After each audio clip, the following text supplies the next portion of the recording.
here? Well, we actually offered a compromise. So I would prefer tax cuts that are for everybody who pays taxes. Governor Evers wanted to have it only targeted at the middle class, which we were fine with too. Somebody joked about the fact that Republicans have not seen a tax cut they can't support, and in general that's true. We think government brings in too much money. But the idea that Governor Evers had to say that even with the largest surplus that we've ever had, in addition to the most revenue we've seen in almost 2 decades, we still have to raise taxes on some is just a non-starter for us. We are never going to raise income or sales taxes as long as Republicans are in control. So the idea of us compromising on how do we spend that money and how do we give it back, that should be easy for us to do at this time, as long as Governor Evers will come and accept that there are some things that are non-negotiable. But if the only thing that he wants to negotiate on is how much we should increase taxes, that's just never going to happen.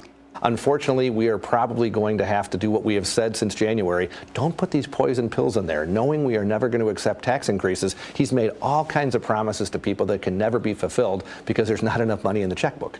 So what we're going to do is we're going to balance our budget like we always have. We're going to spend the $1.8 billion in revenue on priorities that we are going to hear. So Governor Evers had about 1,000 people to his listening sessions in November. That's good. We're now going to hopefully multiply that tenfold to go out and listen to people all across the state, to have public hearings, to do listening sessions, to find out what people really want, and then we'll put that in our budget. But he is not going to bludgeon the legislature and somehow make it seem like we are going to raise taxes, because it is not going to happen. So the idea of sitting down and negotiating where we can say, you want to spend money on this and I want to spend money on that, let's find some middle ground, that is what is supposed to happen, and hopefully it will. So I hope we negotiate. If not, the Republicans will compromise because we have a lot to do ourselves.